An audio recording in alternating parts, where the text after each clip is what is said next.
You know, when I'm crash landed on a desert planet, all I can think about, family. This is all the power you ever had.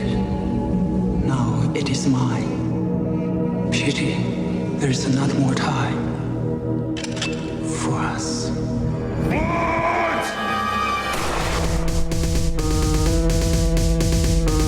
You tell him it's open season on all suckheads.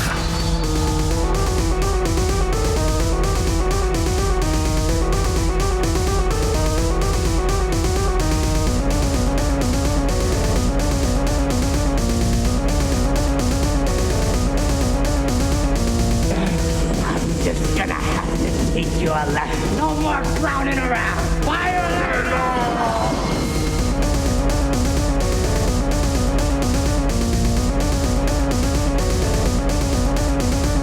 Is that gasoline I smell? No, man. No! Hello, it's Edging with Trash and Monk. I'm Monk. And I'm Trash. Howdy, Trash. Brian and I, Briantrash. We were just looking at, we want to share with you what we were doing before the podcast. We're just looking at this viral image that you may have seen by now. True. Two meaty forms coming together. You don't have to describe it like that, do you? You don't have to do that. Two meaty forms. One a palish sort of a beige pale color, while the other is a very chafed pink.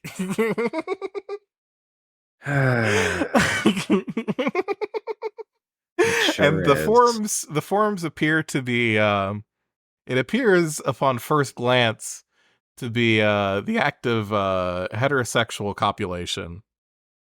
According to the OP. I don't know.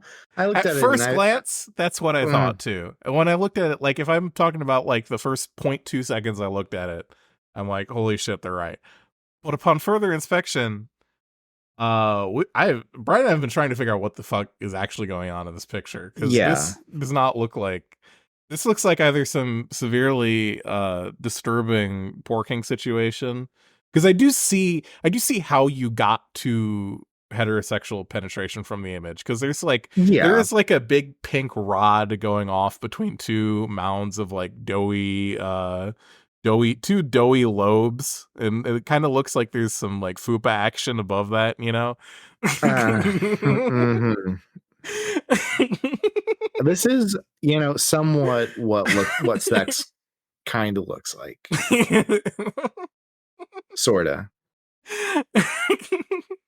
Not like a lot. Yeah. But kinda. The thing there are things that are sort of like sets me off about it. One of the things that sets me off about it is I haven't really gotten the opportunity to really inspect Brian's cock. But when I look at my own cock, maybe this is different for you. Let me know if it's different. When I look at my own cock, I don't have like a tapered curve from the shaft of my penis to my like pubic area, you know? It's like pretty much a 90-degree angle when the shaft meets the base, you know? First of all, bold of you to assume, okay? But also, I did not assume. I went out of my way to not assume. Maybe your penis looks different.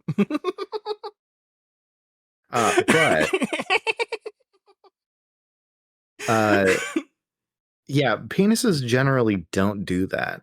The only way that I'm looking at this, right? I've seen my fair share. Okay. Yeah. And I gotta tell you, what?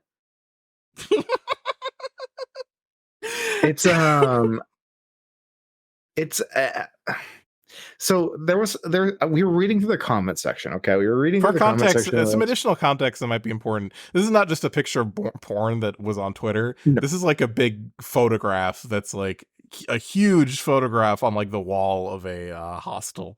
Of a hostel in India. I did the research. Okay. Yeah. And so a lot of people are like, it's somebody putting their thumb into dough. First off, That's that's a human body. There's hair in too many strange places, I think, for that to be a hand too, is the other thing. I don't think there would have to be a hand on like the inside of the forearm or something like that. Based on like the way the folds around the stiff, I will say phallic section, even though it's not necessarily, it's indeterminate whether or not it is actually a phallus. Yeah, no, it doesn't seem like it's totally believable that the hair can be there. As somebody who does have very hairy forearms, you know, I have hair on the outside of my forearms is the thing. I don't have any on the inside like that. Well, mine grows around to the inside a little bit. So, you know, not like far, but in there. But I'm trying to get like the tendon to stick out like it does. Oh God, in that image, and it just doesn't happen. Yeah, same. Like that looks very much like the inside of a thigh. It does. I've seen that a lot too, and it looks like that. You know, from life drawing classes, you fucking get your head out of the gutter. I've never had sex. Okay, thank you very much. Please. But yeah, for real, like what's happening with this hypothetical Pinot is that it seems to be like being dragged away. So like there was a comment that was like, oh well, you know, if the pussy is a vacuum cleaner, you know, and I'm like, or maybe she just got that gorilla grip, you know. Maybe I don't know. But it looks violent. This image looks violent. That's all I'm saying. Okay, it looks like that there's something like someone's trying to steal this piece of skin away from the person on the bottom. Yeah, I heard someone else in the comments said that this is I don't think that I think they're lying when they say this, but they said, I'm the model on the bottom. This is a nipple. Like, I'm missing a lot of the pieces that would make this work as a nipple. Yeah. But it's not impossible, right? Yeah. And you know, photographers are freaks. So like, you know, I would totally believe that somebody would be like, okay, well, I need you to grab my nipple and with pull your crotch extremely hard. Pull incredibly hard through your crotch. Is it a crotch on the top though? Are we certain it's a crotch? Oh, I'm like 90%. I know 90%. I see that little bit of fupa right there. You know, I see the way that the not dough skin moves around that finger, and I'm like, that's a crotch. You know, I'm not 100%, but I'm like, could it be a belly button? No, a thumb and a belly button. Wrong spot. That would hurt. That would really hurt, but so would a nipple. It's just who it's hurting, but you know? That's like a different kind of hurt. That's like, like, oh, you'd have to like get that thumb in there. I don't like it. I want to let everyone know I don't like this image. Okay, this image is it's suggestive. It's really perplexing. It's a very challenging piece of art to encounter in the wall of a hostel. I'll see that. Yeah, it's like there's beds in the image. You can see the beds in the mirror finish of the photo. Yeah, and that's aggressive. That's like, you want to sleep here? You want to have sex like this? God, I don't like it. Nope. And you know, I'm a lover of some outsider art. You know, show me some Mapplethorpe. I'm into it, you know. But like this is a whole other vibe. This is like, this is some Cronenberg level shit, I will say. It is. It really is. Looks like they're like umbicord. Looks like that's what's getting the thumbs shoved in. It's like, oh god, are you gonna pull a bone gun out that shoots teeth now? Wrong movie. Yeah. I'm sorry. That's the wrong movie. No, My that's bad, everyone. Existence. You got the right movie. That's the No, same one I was know. doing. I'm just saying it's not the one we just watched. Oh, yeah. Yeah. Well, since when Yeah. have we ever stayed on topic? That's true. Yeah. Tonight, Why would this we week, do that? this week we watched Pitch Black, which has nothing to do with heterosexual intercourse. Unless yeah, so we watched Pitch Black. I don't think. I mean, there's that one moment I could see it. Yeah. Yeah. We watched Pitch Black. I volunteered to watch this movie because I watched Season of the Witch. That was the Nick Cage one. I watched The Last Witch Hunter and saw Vin Diesel suck ass in that, but I was so happy watching Vin Diesel suck ass as an actor. I caught the bug. I caught the VD. You got VD. Oh no. Or oh yes. And I wanted to watch another Vin Diesel movie for the podcast. And let's talk about this other movie for. I don't think we are going to do a full episode on The Last Witch Hunter because it's boring and sucks ass. Something about that movie. Oh, hey. Well, before we talk about this movie, we have a surprise guest tagging in at the middle of the episode. Hello, hello. Come on in. Come on in, Zotz. Okay, we've got a Zotz here. You made it. I made it. Sorry.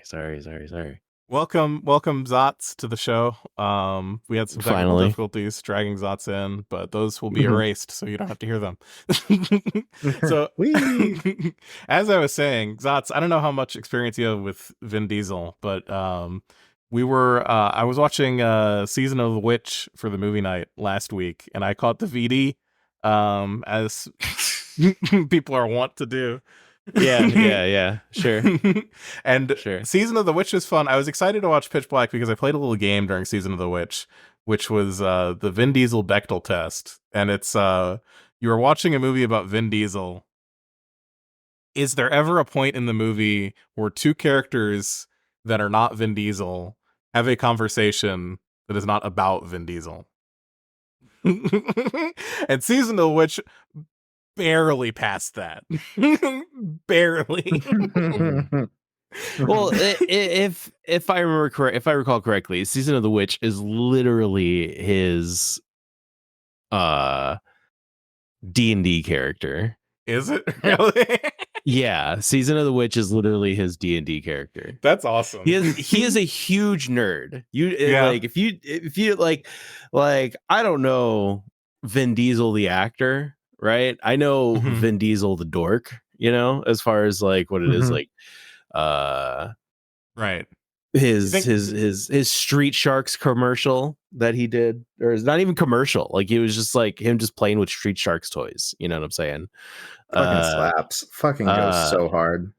And then like, clips of him talking about Magic the Gathering on like talk shows and shit like that. Like you think he's tight with Henry Cavill, the other noted Hollywood nerd ass? Probably. If they have ever had to have like do anything together, like if they were at like some like weird production party or some shit like that, right. Or like some after party. Because the thing is, Henry Cavill is a better actor by far. Sure. But they both kind of do have the same fucking nerd ass energy about them. If there's something that I noticed, it's like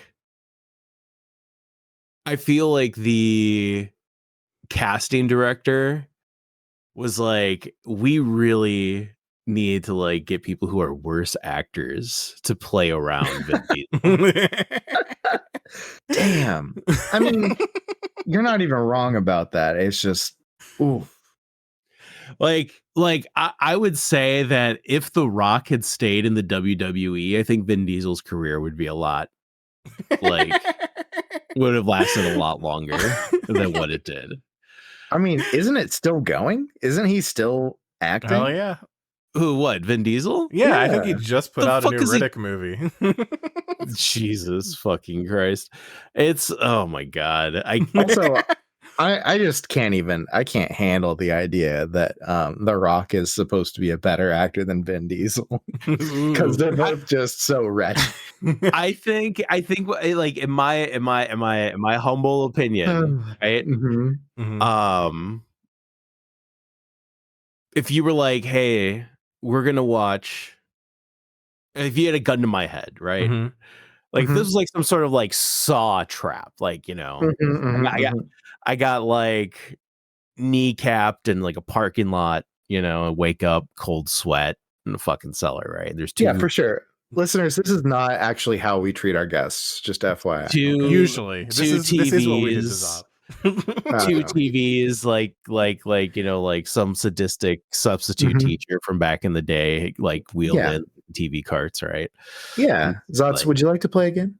Yeah, it's like one, like, you know, it's like on the left, Vin Diesel movie, on the right, which you have no choice over, right? If Vin Diesel movie, which you have no choice over, right? Or a movie starring Dwayne "The Rock" Johnson, of any movie of your choice. You know, you must choose one. Okay. I think I would still pick the Vin Diesel movie that I don't know which one it is, right? Over any Rock movie of my choice. Yeah. Right. But that's just because I fucking hate The Rock. Like me personally. Like, but I understand why he was so liked. Like he, you know, he just has like a wrestler's charisma. You know what I'm saying? Yeah, he does. So like that's just like what it is. Vin Diesel doesn't have that charisma. Vin Diesel's a dork and like has that as an excuse. The Rock is just a fucking douchebag. Yeah, he doesn't. You know. Would you rather, taking this comparison a little bit further? Would you rather watch Dwayne Johnson's The Tooth Fairy or Vin Diesel's The Pacifier? If we're gonna pick like a horrible movie from both of them, I think that's pretty comparable. The movie where both their entries in the buff character actor talks to children canon of movies.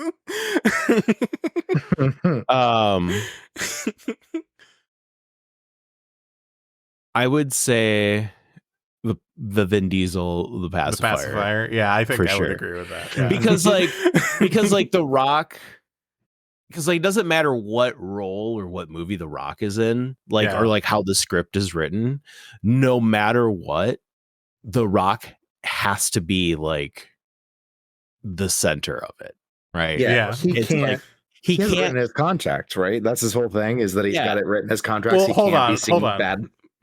Vin Diesel has that too. No, but no.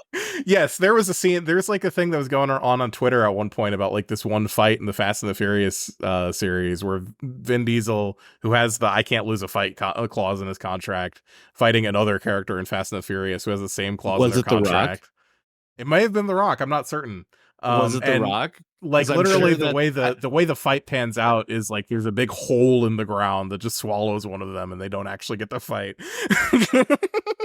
That's amazing. I'm sure. I bet you. I'm not gonna look this up because I'm not a professional. I'm just gonna say it was The Rock, and it probably was. That was the way that they did it. It would make sense. I would just say this: like, if you tasked me with being like, hey, let your kid co-star a Disney movie with Vin Diesel or The Rock, Vin Diesel still, like, no, you know, I feel like because like at the end of the day, right, like Vin Diesel won't be The Rock is going to try to get your kid to go to the gym. Vin Diesel's just going to try to sell him. Like he says, like, go pick up my kid from the fucking shoot. It's like he's got a case of fucking Zoa, and he's got some fucking Zoa. God damn, you cannot don't drop Zoa. Oh my god, that's Rock's brand. That's his like whole fucking thing. Yeah. Oh, I had no idea. We just get it at Costco sometimes at work.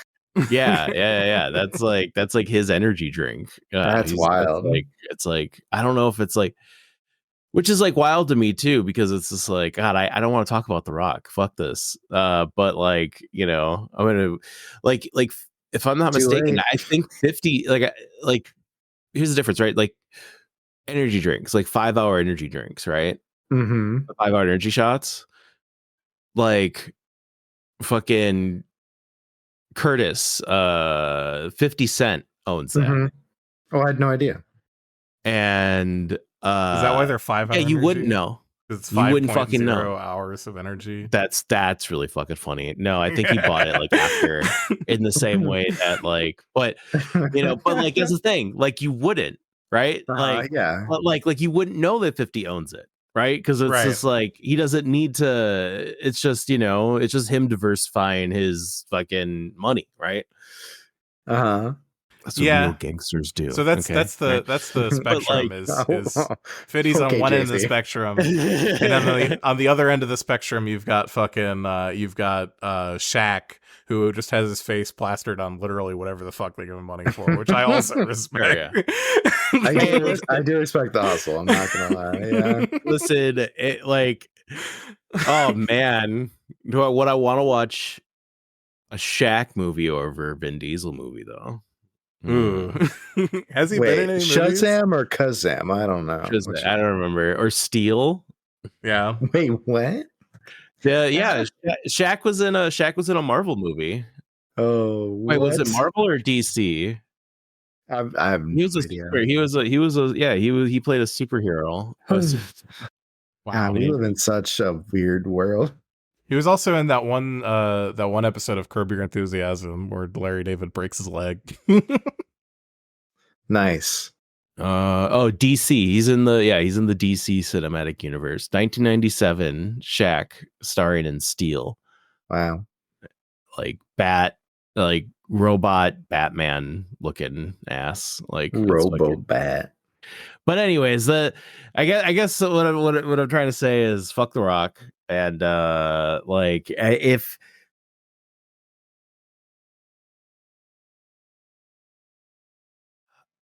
God, he's just like I just feel like I like here's like now that I'm thinking about it, like because like I'm starting to think like it's kind of still a little unfair to like compare the career choice of like Vin Diesel and The Rock, because I don't think here's the real world unfair minus comparison. The Rock.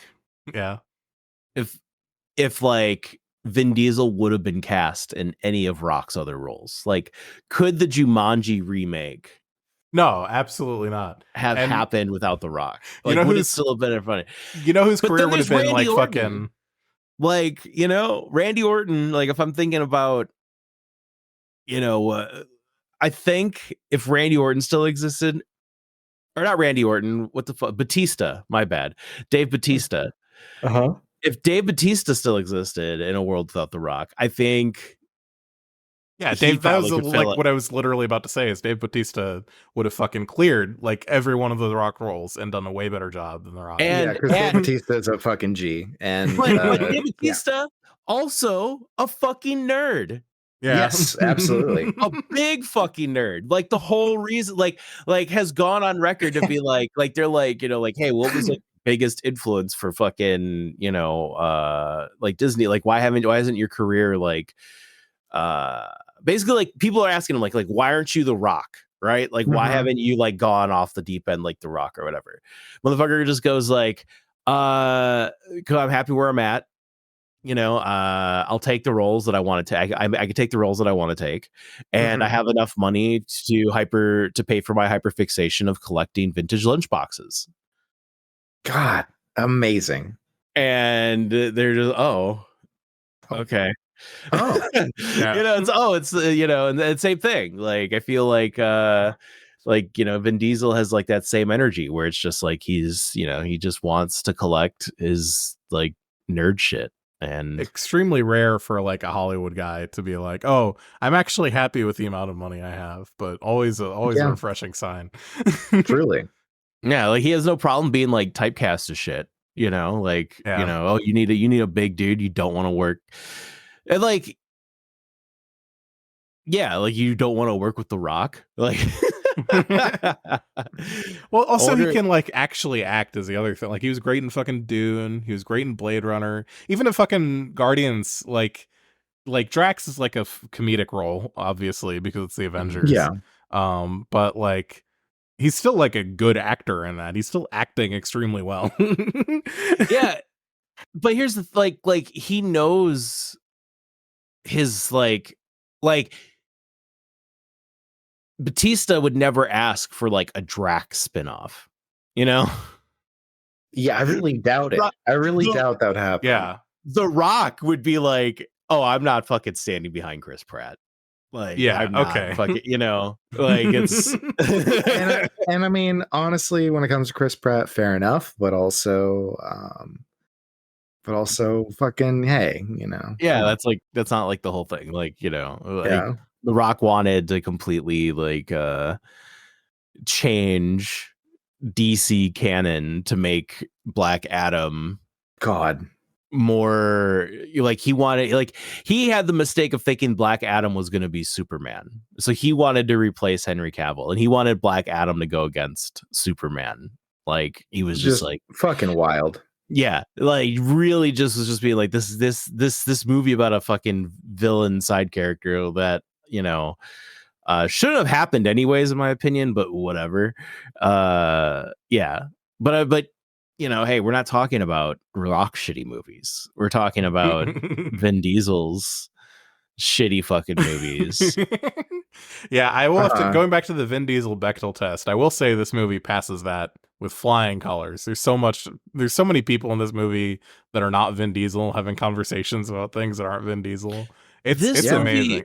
This movie, so like the way that I like to see it, the way that I like to imagine, you know, I feel like Vin Diesel is like Nicolas Cage, you know, for roles. Like he just has like, I feel like he plays the same character, whether it's like in this time frame, right? Whether it's Fast and the Furious, Triple X, Riddick, like any of like those type of like Audi late 90s movies. Like I feel like he's playing like the same character. Kind of. Like, yeah, I haven't honestly seen a lot of those other movies you name dropped. I need to refresh myself with some of the Diesel canon. But in this one in particular, I feel like he's not stealing the spotlight as much as he does, because in the next Riddick movie, which I have seen, I don't know if that one's going to pass the Vin Diesel Bechdel test. That one is very, very Diesel centric. That's all about him. Yeah, this one. That's all.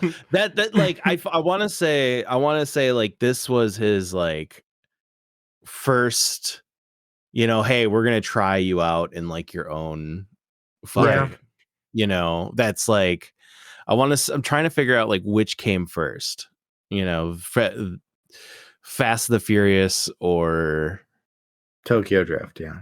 Or this movie. That's a good question, actually. It's I think it was this one, but I'm not sure. Okay, hold on. Chronicles of Riddick. No, that's not it. Hold on, I know how to look this up. Just look up Vin Diesel on IMDb. Yeah, that's so, easy. I'm on the IMDb. It's not showing up. It's not Pitch Black isn't even showing up on IMDb. That is, you're right. So that is so weird. Because it's producer, really because it's producer credits by default for some fucking reason. So actor credits. He was the Iron Giant before he was either of those. Oh yeah, he did Iron Giant. That's it right. was Pitch I Black. forgot he also did the voice of Groot. So Vin Diesel and Vin Diesel and Batista were in the same movie. That's true. Yeah. They were in the same movie, and people people were like, and I remember this because like one of the directors or like producers or somebody on fucking for the Guardians movie was just like nobody else could be Groot. And they were dead fucking like stone cold serious, like just they were just like no one else could play Groot. Like Vin Diesel amazing is fucking Groot. When he says he's the man, I am Groot, Yeah. Nobody else could deliver that line. And like, That's amazing. and yeah, so And they do have an I Am Groot TV series where he's the voice of Baby Groot. That's so silly. Yeah, okay, so it goes Pitch Black first, Yeah. and then Fast and the Furious, and then Triple X, which I thought Triple X might have been first, actually, but Yeah. apparently not. he was in Saving Private Ryan. What? Where? What? Yeah. Private Caparzo. Show me Private Capars. Hey, it's a me, a Private Caparzo. Hey, Mamma Private mia. Caparzo. I'm a Private Caparzo. Mamma. I can't do it, Vin Diesel. I can't do it. I'm Private Caparzo. Yeah, you had a better one earlier, but I think you lost it. Hold on. Black Hold Fast on. Oh, no, never mind. It's fine. It's fine. I got my one good one in. It doesn't matter. I don't need to Yeah. be able to do that on command. Okay. What's funny is when we were watching Pitch Black, there was a moment where he said like Triple X or something like that. We thought it was like a reference to Triple X, but no, that was 2 years later. God, listen to these names. Richard B. Riddick, Dominic Toretto, Xander Cage. Like, Yeah. Oh, Xander Cage is so fucking. Oh, what a name! oh, that's such a 2002 name. Holy fuck! It's I love so fucking edgelord too. That's my favorite part. Is that all of his characters have names that sound like they wear a fucking trench coat. Yeah. Oh yeah. Yeah. So we're talking about Vin Diesel getting typecast into a certain type of role around this time. Let's, for anyone who hasn't seen, who is Riddick? What is the type of character we're looking at here? What are some notable qualities about Riddick? Classic antihero. Classic antihero. Mhm. That's his whole thing. He's supposed to be like, everyone's like, ooh, he's a bad man. He kills people. And it's like, yeah, okay. And then and it's like, oh yeah, he's scary. But he's also the name of the movie. Ooh, mysterious. And then you watch it and it's like, oh, he's like the protag, but also definitely like classic antihero. Classic Antihero. There's one very important detail. It's like the Taylor Swift song. Everybody else came there to like, they knew what movie they were making, right? Vin Diesel went in there being like, this is my cyberpunk character sheet, and I'm just gonna be and I'm just gonna be doing this. Okay. Yeah. And I'm gonna be wearing these goggles the whole time, but I got the whole dollar store. I actually these are the leftover goggles that I had from the tanning booth, from the tanning salon. Seriously. We're just gonna keep these in. There's one important detail about Riddick that I think you're both forgetting about, which is that he is a sub top with a restraint kink. He loves getting tied up. Oh, that's true. That is true. That's a good point. And especially in the next movie, I remember there's so many scenes of, and also in Season of the Witch, there's a lot of notable scenes of Vin Diesel being tied up in handcuffs and having to like escape from He's like, these restraints can't hold me. He's showing up on the set and he's got a pair of handcuffs that he like brought from home, and he's like, what if I was tied up in this? The man who I think just looks transcendentally evil, like something between Justin Timberlake and fucking what's his name, and Mark Zuckerberg, yeah, with the fat dimple on his chin, is just like, ooh yeah, I'm gonna tie you up. I love that. That's great. That's the best take on this movie, honestly. Yeah. Hood eating kink, absolutely. Yeah. Own shibari rope, just like, oh my god, just yards and yards of it. Like, hell yeah. That brings up an interesting question. I'm going to be sequestered for a moment, just FYI. That's funny. I got to look something up. Okay, we'll just vamp for a little bit. So yeah, no, do it. Riddick is well. Riddick I mean, is like, Riddick. if I remember, doesn't Vin Diesel have a gay twin brother? Does he? Yeah. Diesel. Oh, now we got two people looking shit up, so I guess I'm fucking doing the show on my You're own. doing this by yourself. You got it. Yeah. Vin Diesel has a second brother who has hair. Like, that's how you tell them apart. Whoa. Is his Do you think they had an agreement where one of them was going to shave and the other one was going to keep the hair? Or do you think they just decided to walk their own paths independently? Good question, honestly. No, I think that maybe they just had like a moment where it's like, oh well, I actually just don't grow hair, and you do, my gay brother. My gay brother. Apparently, he worked in the sound department for Fast and the Furious, which is sound editor. He was a sound editor on the Fast and the Furious movies. The other folks in the movie and fucking Riddick. You've got Riddick himself, who's a legendary anti-hero. You have legendary. You have who's the guy? Is it fucking who is the guy? The guy that you think looks evil. What is his fucking name? You know who I'm talking about, though, right? I do know who you're talking about. It's just I was looking at the wrong movie and I couldn't find his name. Now I'm looking shit up. This is a looking shit up episode. It really is. I mean, Cole Hauser, I think. Or here's the thing, everybody. This movie, there's like zero plot. Okay. So you know what you talk about in this movie? You talk about all the characters and how interesting. It's about what do you mean no plot? There's a dual redemption. Tell me. It's a dual redemption arc. Come on, characters. Yeah, you're so right. There's all these characters getting redemption, and it's and it makes up about 30 seconds of the fucking hour and a half of the movie. The movie was so long. It was so long. The movie did not need to be. And like it's funny because it's like 90 minutes is like nothing. Yeah. You know, like even like back then, you know, like a 90-minute movie, like that's just a popcorn flick, right? Right. Uh-huh. But god damn, it just drags on. It could have been. Yeah, it drags on, and they also feel it doesn't even drag on because they're doing like too much shit, right? It just drags, and like I don't want to jump too far ahead because we'll talk about this in more detail a little bit later, I think. But the ending of this movie fucking pissed me off so much. Like the first time I watched, I was going into this movie expecting to just absolutely hate it, like I did the first time. I think I'm a little bit softer on it. I think I've grown on it a little bit after that first viewing. Yeah, I didn't hate it this time, but god, the ending like really really swing and a miss on that one. Yeah, it's the movie is paced in like such a weird way where it's like it feels like most of the movie is like there's all these extreme tonal inconsistencies, and Brian made the point that it's sort of like, oh, it's like comic booky in that way, and that's kind of true. Because they're like these shots where it's like kind of like this horror theme, and then there's like jokes in the middle of it and stuff like that.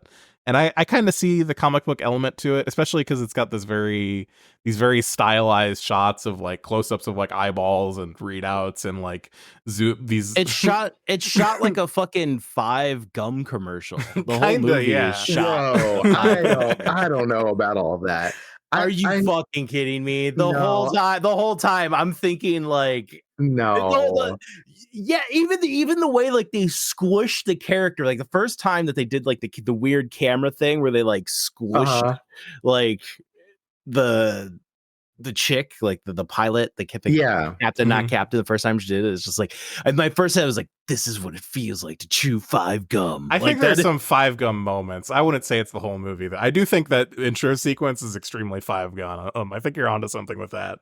Yeah, it's fine. Yeah. Okay, fine. Maybe it's an exaggeration, but like there's a lot of that hour and a half that feels like a 5 gum commercial. It's like exaggeration. Wow, that's Vin Diesel like lugging fucking whatever power coils through the canyon while the rain is falling on them, and it's like flashing in between, you know, night vision and darkness and whatever, the blue lights. That whole thing is a 5 gum commercial. That is what it feels like to chew 5 gum. See, here's the thing, okay? And y'all might hate this, okay? You like 5 gum. I feel like I might be. You love the 5 gum commercials. That's what you're about to say, isn't it? No. Honestly, the 5 gum commercials are fine. They're as commercials go, they're kind of fun even. Yeah. But what I got to say is perhaps a little out there is that this movie takes a lot of visual cues from Ridley Scott. Yeah, I think you're right, but also it's like the bad ones, you know, because Ridley Scott has made some fucking stinkers. No, I'm like it. Like, I really do think that there's like some visual notes that are very. I do think this movie has Aliens. a lot in common with Alien Covenant. I will say that. This is Prometheus. That is so yeah, rude. I think That's that's so the better rude. comparison. I feel like this is. It's like if you told it feels like they wanted Ridley Scott to direct this movie, but he wouldn't fucking touch it. Yeah, and Zack Snyder hadn't been invented yet, so they had to. Yeah, They hadn't created Zack Snyder in a lab yet. You're right. yeah. But I gotta say, like, it's the color grading and like a lot of the shots feel very like aliens, and there's like moments that go very Predator too, but like it just feels so influenced by those two movie franchises. I really think that's kind of what they were going for, and in a lot of cases succeeded. The one thing that they really failed at is getting the sort of wet rubber that Ridley Scott loves to put in everything. I really think that would have added a lot to this movie. Instead, they went with CGI that looks kind of like shit. Yeah. Not that the CGI is awful. It's actually pretty okay for the time, but it doesn't hold up. It might be okay for the time. It also sucks ass to watch. Yeah. That's fair. I think I also I don't think that like you could. I don't think like you could have like a tank top, like a rubber tank top. Watch for Vin Diesel to No, I've seen those. I've seen the rubber tank top. I'm sure. No. Hey, I'm sure you could get. I'm sure there's a fucking latex fucking tank top you can have. I bet he'd like it if it was like compressing him. I bet he'd be into that. Love that. Vin Diesel would love that. The scene, like when you like the second you were like he's a bondage sub or whatever the fuck. Like I just he's a sub remember top like with a restraint kink. Yeah, sub top with a restraint kink was like with him like banging the chains, like the scene where it's just like he dislocates both his arms to get out. No, not that one. The one where it's like I didn't understand this. Maybe it's because like my brain was like turning on and off like with it. But like where somebody was dying or there was like some action moment. Was it where like the first time that dude gets drug into the hole and like that's right. When no, because that's the second time that he gets chained up where they it's when she goes in the hole.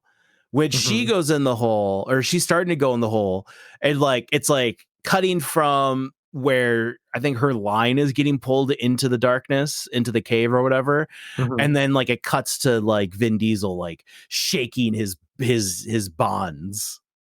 Do you not remember this? No, I remember very well. Yeah, I remember. I was also kind of shutting on and off mentally. It's like I was like, what is this choice? What are they trying to do with this? Like, what is this trying to say? Like, it's just like bang, bang, bang. Nobody knows what he's doing. They're all like far away from the ship. It's like at that point in time, they think he's a killer. Nobody acknowledges him. Why are we like jumping back and forth between like? Oh, because he's getting out, I think, is what was happening.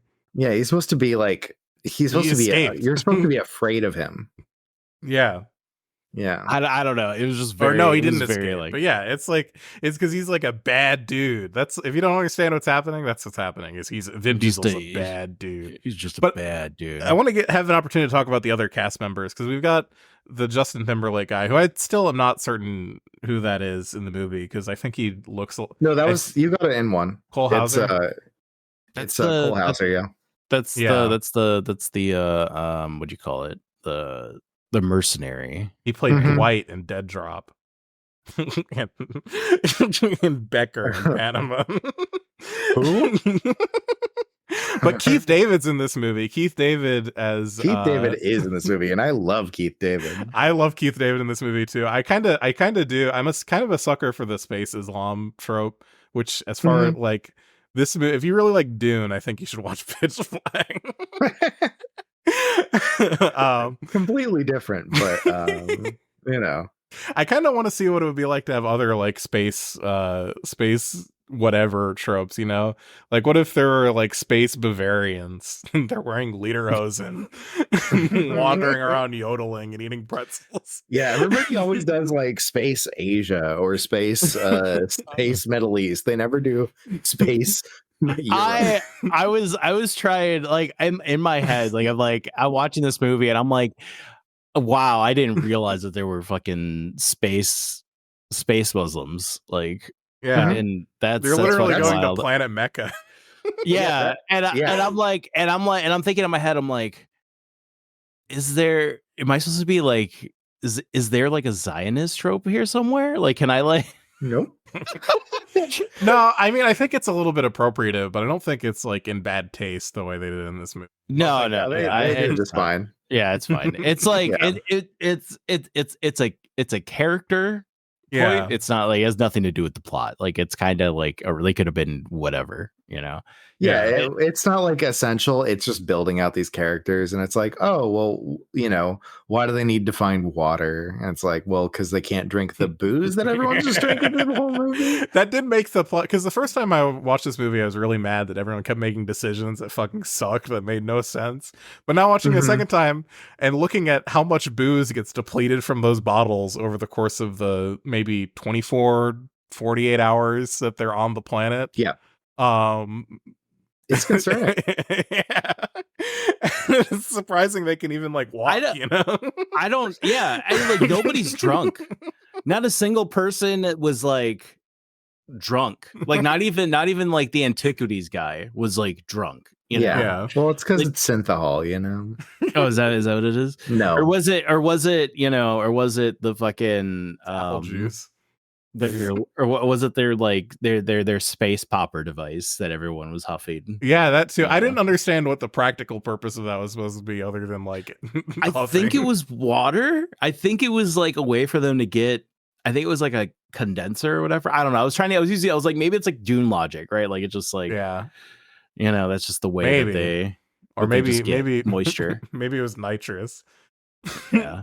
Oh, Brian, I saw something on Amazon.com I wanted to talk to you about. Speaking of nitrous. Oh, really? Okay. Speaking of nitrous. Oh my god. Okay. Hold on. We talking about Nangs? We talking about Nangs, babe? I wanted to talk to you and bring to your attention Mars Max Premium Whipped Cream Chargers that are flavored whippets. Flavored whippet. Oh yeah, I've seen these before. Yes, I've seen these. Yes. They have like, what are the flavors? They have cream, or what? Hold on. Unflavored rainbow candy, strawberry, vanilla ice cream, watermelon lemon. I feel like if it's just saying like, oh, are you not destroying enough brain cells through your nitrous abuse? Oh, well, we can add some artificial flavor that'll really speed that up for you. Orange creamsicle. That's got to be the worst shit on this earth. I mean, as a lover of orange creamsicles, I'd try it. Yeah, why I not? think they're bigger than a standard whippet too. It says they're filled with, I don't know how big a normal whippet is. This says filled with 680 grams of pure N2O gas. Okay, so well, here's the thing. Do you think anyone popping Nangs is like reading? No, I just assume everyone does drugs like me, where they look up dosages and visit the Psychonaut wiki and do all that shit before they put anything in their body. No, that is not. That's adorable. That's adorable. Yeah, that's cute. No, that is not how that works at all. Well, maybe they should. Maybe I'm right. Well, I mean, I think you are. People should be safe about the way they use drugs. Wow, you're so right. So there's even brave, like an Monk. astronaut on the fucking packaging for these whippets. Fuck yeah, there is. I posted a movie still that came up when I typed in like Vin Diesel and other guy. Yeah, there's full Hauser right there. And like, I feel like this looks like a meme. Like, I feel like there's like, this is meme potential here. Yeah. It's the goggles. And Vin Diesel's got that big forehead vein. The tank top kills me. Yeah. How is like if he's a prisoner, like being transported, right? Mhm. Like I don't Mhm. know. If he's in bondage, He's in like I don't. He's It's tied fucking up. weird. He's tied up. all But you bound up. you have to see all his muscles, but he can't Well, be I think shirtless. so. I don't think he was a prisoner. He was captured. You know. Oh yeah. Yeah, You're right, he was you're right. captured and he was being brought to prison. So that's just his street clothes. Yeah, he was. This is just what he wears normally. Yeah. But okay, but what if? Hold on, bear with me here. What if it was latex? And Brian has just sent to our chat a image of a muscular man with giant pecs wearing a fucking horrible looking latex tank. Imagine wearing that shit in the desert and like all of your fucking moisture just sticks to you.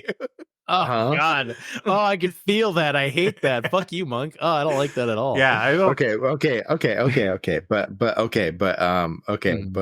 what about This thing is like fat guy kryptonite. I can't even look at it. What about that one? It's even worse. Oh, that's worse. That's worse. Just like get this twink wrap out of here. Yeah, it does look like a twink wrapped in cellophane is what this new image that just shrink wrap twink. That's all that is. That's for Cole Hauser. That's I think that ultimately I subscribe to this Star Trek ethos when it comes to costuming, which is make things that smell bad and do not feel good. Oh, yeah. And that's what your costume should be is they should smell bad and feel bad. They'll look great, but they'll smell and feel bad. And that's sci-fi, really. And that's sci-fi, yeah. That's sci-fi for me. me. Yeah, I just derailed the I feel like that conversation before the two of you start talking about Star Trek again and get flashbacks. I was actually there was this. I'm taking this completely different direction here. I was like really confused when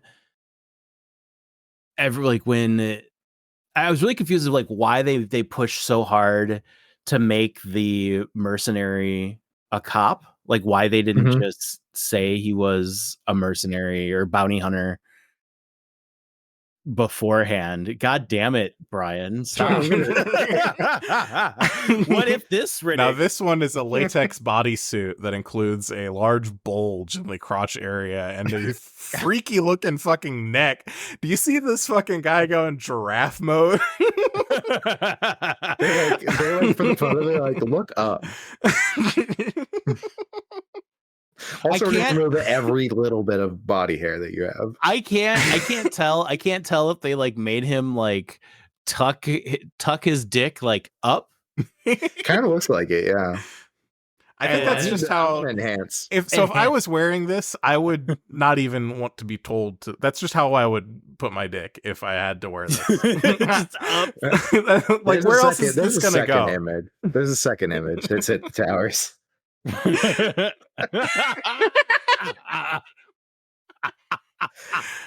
Brian, how are you're gonna make me fucking describe all of these fucking men in fucking latex bodysuits for the podcast? Yeah, it's really funny to make. It's really funny to make the straight guy fucking talk. So this is a man with a similar giraffe-like neck, probably the same giraffe-like. It's the same guy. He can see his dick. It's the same guy.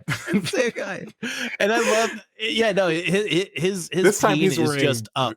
Like it is just up. tucked up. It's just tucked up. Yeah. Yeah. I don't know. Where else do you fucking put your peen when you're wearing that? Not erect. Not erect. Just up. That is not how you put your. You would put it. Never mind. I'm not having this argument with you. Tell me where you would put your peen right now, Zotz. Sideways. Sideways. My feet would fucking be peeking out like a turtle coming out of the shell. You're trying to show off. Got it. Yeah. You want that VPL. All right. You want that visual penis line. That is what you want. Yeah. Well, no, I mean, I subscribe to different sets of rules, I suppose. So it's okay. I guess. Yeah. Well, it depends. Well, listen, latex leather, that type of shit this tight. Not for me. Not my No, cup. No, like not I mine said, either, this but- is fat guy kryptonite. I can't handle Okay. this. Fair enough. But also, Those fucking boots, though. Jesus I know Christ. those are cunty. I like them. That was so good. But what about Riddick wearing this? Oh my god! That Stop that sending I see me. better. that I can see Riddick wearing that. That I can see Riddick. This wearing is like a latex This I could see. tunic. Monk. Can you describe what this zipper is through to, the for middle. the Yes, It's like I'm- a jerkin. It's like a jerkin. Yeah, it's like Tell you about a steel jerkin. studs and middle and a zipper. Yeah. Oh my god, Brian! That's Have like- you, I could did kind you of fuck with see? this, honestly. Yeah. Did you see? Is it Chuck Davis or whatever? Fucking. This is gonna be a long episode. Did you see the Chuck Pride shoe? Chuck like the show. No, Chuck. Chuck like Chuck. Converse. Never mind. Like Converse Like All Converse. Star. No, I didn't see the Pride Converse. Yeah. Whatever. This is. Oh my god! Stop sending fucking images. Can you send one more image, please? No, I'll have to find it or whatever. Basically, Oh. like they put, maybe it's not that, but it's like that type of shoe, like that style, like the canvas style shoe or whatever. But it's made of And it latex. has I'm not describing And, this one. We're not talking about this one. I'm deleting it. this latex men's top for sure. It has straps like it has on the side of the shoe and like metal ring. Like it just looks like a fucking strap-on harness, or just like a what bears wear, like the Like a halter chest top? harness. No. We're talking about. I mean, it's not just bears wearing that, but I know No. what you mean. I know what you No. mean. I'm just trying to think. I'm just trying to like cue up, like most visual, Mhm. Yeah. Anywho, And anyways, if Riddick was wearing those Chucks, with that, Yeah. those Chucks or those boots, one or the other. Well, the Chuck, it sounds like, would have a point for him, a point of like, where like a restraint could be applied to his feet, which I think you'd be really into. So probably yeah, a he Chuck. would Especially love. those He ones. would love that. Absolutely, he would absolutely. I'm just gonna start sending images to Zotz. No, I'm kidding. I'm kidding. So the fucking plot of the movie, right? We should probably address the fucking what happens. They're on a Mhm. planet and it gets dark and it's scary. So that's the plot of the movie. That's the plot of the movie. There's like these they crash. monsters. They're like, oh They no, never- there's like they get hit by something in space and you never find out what it is. You just Never kind of have find to out what it assume. And it doesn't matter. It's just it just forces their hand, right? It by making them sounds- crash. the thing that it sounded like gunfire, Mhm. like in the movie. I think that's like the sound effect. I feel like Yeah, they might have done that. I mean they say micrometeorites, but they don't really lean into it because they're just like, we don't know. We just know that there were a bunch of holes and it killed the captain. And Yeah. it's like, okay, sure, that's fine, whatever, that's enough. It's like, oh no, space dangerous. True. yeah, very weird. That's so true. Yeah. Micrometeorites. And they land on the Mhm. planet and they wander around and they're like, oh, it seems like everyone's missing here. I wonder why. And And they go and stuff. There's even a nice abandoned shuttle.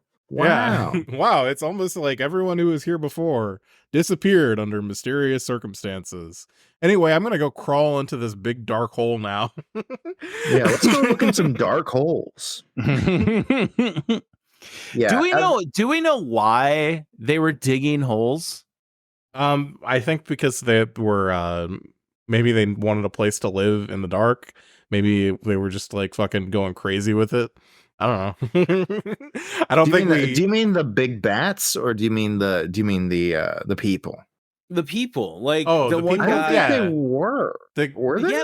Yeah, because the one guy, the first guy that gets like sucked into the cave or whatever, right? I think he was looking for Oh. water. like he was just pickaxing in the desert. Yeah, I think he was looking for Oh. water, and he thought that he would find water in there. Yeah. And I mean, fair Because enough. the movie yeah, kind of you has usually like this dig is for like it. a minor plot point where it's like, oh, we have to find water. while they're fucking getting sauced as hell, and then they just find water later. They're like, "Hey, we found water. It came out of." But they found a condenser at that like random thing. Yeah. So they fucking like basically nothing interesting happens, and they just wander around, and there is like that one scene where they go in the hole and they're like, oh my god, I shouldn't have gone in there, that was really stupid. And they go on with the beginning part of the movie where they're wandering around and explaining. They're basically sort of like walking this one path back and forth so that you have an idea of what the path looks like, so that when it's dark between out, the two suns, you know the path. One side is blue, the other one is red. You have to. That's how you know where you are in the movie, is by the hue of the sun. Yeah. And when I saw the blue sun, I hadn't seen the movie in a while, but when I saw the blue sun, I was like, oh no, we're gonna have a Zack Snyder moment, are we? Or we're gonna have some Zack Snyder color grading. And that's one thing that I was like relieved. Yeah.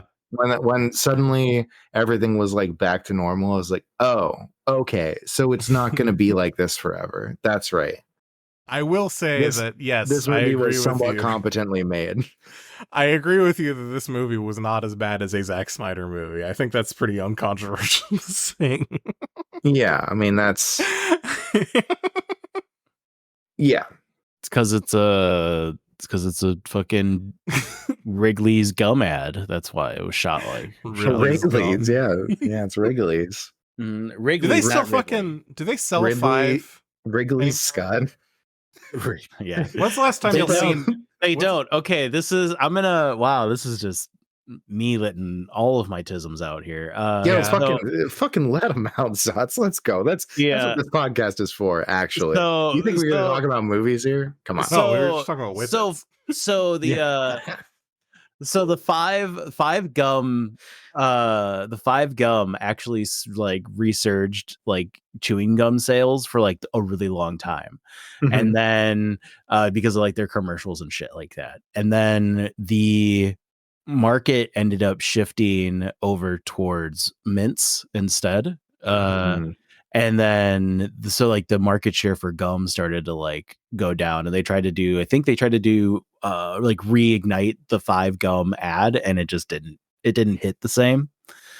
And so no, five gum, they still I mean it's still on the shelves, but yeah, it's not like a big thing. Oh, but it is still there. I gotta get some fucking there. 5 gum. We gotta bring this shit back. You want to bring it back? What's fucking Hey, they got cinnamon still. What I'm fucking pissed about. Maybe this is me. They got what's David Lynch doing? David Lynch, come on, make a 5 gum ad. I think he could buy one. Yeah, but I'd watch that. Absolutely. Not 5 gum, but just gum in general. Am I going crazy? Because I was a child at the time, so maybe I'm fucking misremembering something or something like that. But it feels like at one point you could walk into any gas station, there would be like a million flavors of bubble gum, and I don't see that shit anymore. I don't know where all the flavored bubble gum went. Yeah, but I'm not talking about like, because like I understand for like peppermint gum that mints would like fucking pick up that market, but like I'm talking about like the pink lemonade flavor like Hubba Bubba. You know, I don't see that shit anywhere anymore. Or like the kiwi strawberry shit, you know? Sure, maybe. I don't know. I don't think there's like that much shit, but like I don't know. Trident still goes hard and does some weird ass flavors. Trident is a different type of fucking thing. It's a sugar-free like diet gum. I'm talking about candy gum. yeah. Monk's talking about a time when like zebra stripe gum was still a thing. Yeah, zebra stripe is still around. Yeah, but is it? I don't think so. I have not. I have not seen a fucking zebra stripe gum. Are you fucking kidding me? What about Bazooka Joe? Is that around? Monk, I have a 5-year-old. Like I have to buy candy. Yeah. Like I have not seen zebra stripe gum. That is. I remember fucking going to the gas station, and I was like 5 years old. They'd have like a billion types of gum, and they'd be all like different flavors too that aren't just bubblegum flavored. Because I don't know. Maybe I'm fucking being an old man. You can buy them with a nickel too. Before fucking Brandon came along. Back in my day. Yeah, why didn't that's so true. why didn't the antiquities dealer have gum instead of bottles of booze? You know? Yeah, that's what I'm asking. Oh, I mean, if I have to choose between gum or booze, you think actually it would be? You think they make like gum that's been like sitting in? You think you can do alcohol infused gum? Chew your booze. Probably not. But leave it yeah, floating in right? Everclear Because, for like- a while. Yeah, because It'll just dissolve. gum, yeah, it would just dissolve, right? Like you're like gum is a very weird like molecular thing, isn't it? Like Interesting. I think so. Well, yeah. they do the vodka gummy bears, so I don't know. But that's Maybe- different. I Like, know it's gummy bears and gum, like gelatin or whatever, is different than actual like gum paste. I your understand gum, it's a whatever. different thing, but I also am not a gum scholar. A gum scholar. That's. Hmm. I just don't like that generally. Mm-hmm. No, Cum scholar. Cum I know they scholar, make there we the- go. they Now have- we're I just had talking. to say it. I just had to say it. It was just Yeah, no, I understand. they I had the understand. they had the caffeine gum on Kickstarter a while ago, where you would chew gum. Is this- and Wait, isn't that called like Spry or something like that? I don't fucking know. I don't know what it's called. I remember fucking listening to another podcast about it, and Jesus Christ. The most millennial thing ever, I think, is the caffeinated LaCroix or whatever. It's not LaCroix, but it's like the shitty sparkling water that is also caffeinated. I Listen. feel like it's like the most like elder Listen. millennial thing ever. I'll fuck with a LaCroix. I'm just saying it. I don't care that it doesn't taste like anything. It's bubbly. I drink LaCroix like every day. I love it. I drink LaCroix. Yeah, the closer you get to 40, the more you like fucking LaCroix. But like, That's so fucking true. I'm just saying, like, you were talking about things that are caffeinated for no reason, like the sparkling caffeinated water. I feel like that makes sense though. That's like some people do. As much as I think this is an insane thing to do, some people do just drink soda because they want caffeine and they want to like wake up. But the 25 for somehow that 25 people just want to milligrams of abuse caffeine. stimulants, and Yeah. why not? Yeah. They should put it in. They should put coca leaf in the LaCroix, is what I'm saying. Yeah, bring yeah. coca light. Bring coca leaf back. You know, this is what I'm saying. Bring it back. I mean, Sell it legitimately, on Amazon.com with the Whippets and DXM. legitimately, yeah, they should let people do stimulants. Co-signed. I'm co-signing it. Yeah. American government, let me do stimulants without making me go see a doctor first, please. Thank you. Second. Yeah, second.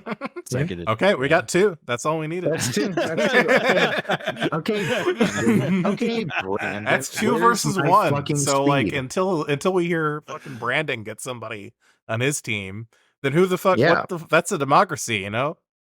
2 beats 1. Yeah, that's how it is. This is a pro stimming podcast. It's pro a lot of things. We're pro a lot of things, but there's one thing we're against. Okay, That's drinking in the desert with two sons. Yeah, that's as that is a type of suicide. You are right. That is so dumb. It was like, why? Like that is not. They made all of their decisions in the movie. It was critical to the plot that they were all fucking drunk off their ass on that hooch. That's why they were fucking digging around in the desert. Is because they're like, oh, I lost my keys. I lost my keys. Oh, Yeah, I that's fell true. down. Oh no, I fell down. Oh, we're not gonna wait the ship. explains- We're just gonna run through the canyon, and everything's gonna that be explains that explains why the one dude just ventilated that other guy Yeah. just so fast. Like, he was just drunk as shit.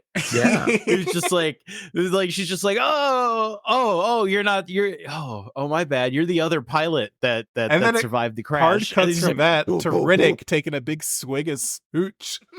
While sitting under an umbrella on top of a fucking like what a funny moment. I love that moment. so silly. That's Yeah. like, honestly, I think if you watch Vin Diesel movies like this, and you're like, and you frame it in the mind of how much he likes D&D or like Mhm. tabletop role-playing games, right? Any of them. Mhm. That's just like, I could just imagine him saying to his DM, you know, it's like, oh, I'm off to the side, chilling underneath an umbrella. Yeah, Taking a swig. drinking. While this happens, and the DM is like, okay, fine, you do that. Like, Sure, dog. Do you think that he's fun to play D&D with? Probably not. Yeah, he was on one of those D&D shows. He like was, one of those D&D podcasts. I don't remember which Yeah, I one. don't think any of the people on the D&D podcasts are fun to play D&D.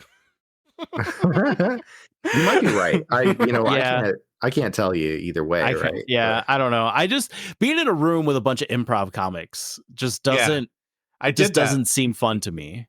I did that for a lot of my life, as I was in improv in high school, and I hung out with a lot of people who were in the Austin area improv scene to one degree or another. We were the second back in my day. I was in the second best teenage improv comedy troupe in the greater Austin area. That's so brave of you to say publicly. That's so brave. What do you? And we they all were played. In and the they all Austin played D&D. Chronicle. They had an article about us in Waffle Fest. Waffle Fest.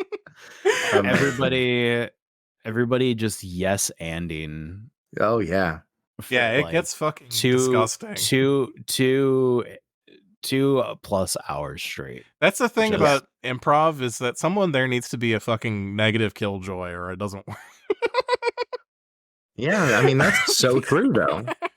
You need more hater energy. Yes, and how about no? Stop. How about no thank stop. you? Yeah, no thank you. Yes and no thank you.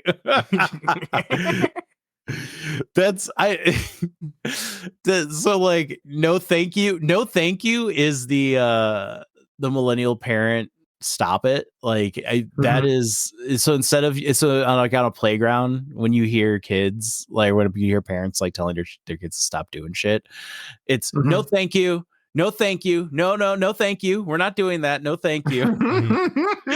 So like, oh god. Yeah. What if you were yes-anding phrase? Your kid? I can't hear that that phrase and not. Where do you think your life would be if you were yes-anding everything your kid fucking did?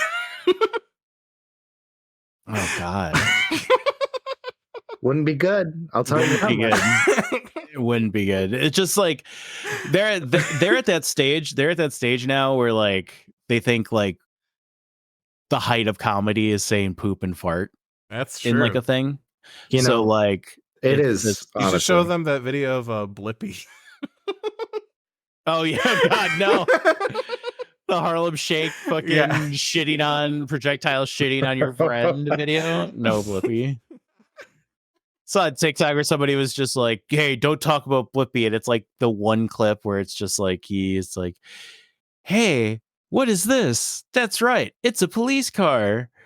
Let's make an animal for every letter of the word police. And it's like P, P, P, P, pig. And then like he makes like a bunch of pig noises like after, you know, whatever. And it's like, yeah, this one clip goes hard as fuck for Blippi, like from a kid's show or whatever. Meanwhile, you have Miss Rachel signing up for TikTok to raise money for Palestinian children. And then she gets fucking Zionist hate mobbed. I know, I saw that and I immediately thought of all my parent friends and I was just like, this is insane. Yeah, that's the second time that like Miss Rachel has been like Miss Rachel's fucking cool, actually. Yeah, Miss Rachel is really fucking cool because like she also stood what did you just say? With her trans she's Israel fucking cool. She is Israel fucking No, Miss Rachel is fucking is like a legitimate comrade. Like she told all her fucking transphobic fans to like basically go fuck themselves, that she wasn't going to stop making music with her friend. All the weird dads and moms bitching that you can see her nipple piercings through some of her shirts. Oh my god. Here's the thing. Has she ever shit on anyone? She has not.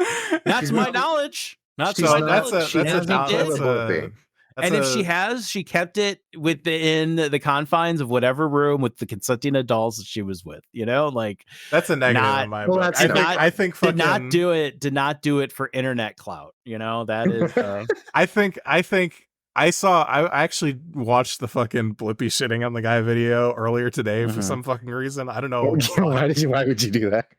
Because I saw some people talking about Blippy. I saw this Twitter Oh, comment where God. someone's like, "My kids like Blippy, and he seems all right." Although I haven't done much digging into his internet history. Oh God! Every time there's somebody every time there's like a new parent that gets Yeah. the Blippy thing. Somebody is that guy on the internet, and it's like, oh yeah, well, yeah, here, watch this Blippy video, and it's just like, oh Jesus Christ! Yeah, Oh, no. so I had to watch the video, and I found the mirror on archive.org, and there are all these people commenting on the video going like, this guy should be in jail for this or some shit. Like, it's like, bro, come the fuck on. Like, Go outside. You think people aren't shitting all over each other like every minute of every goddamn day? God, kids are covered in shit all the Yeah. time. That's why I don't like to be around them, okay? Is because they're covered in shit. And I understand that, and it's their right as Americans or whatever the fuck to be covered in shit. But hey, just like don't hate on the shitter, hate the germ, okay? You think there are kids who are French? Ew. Like, wait, what? You think they smoke?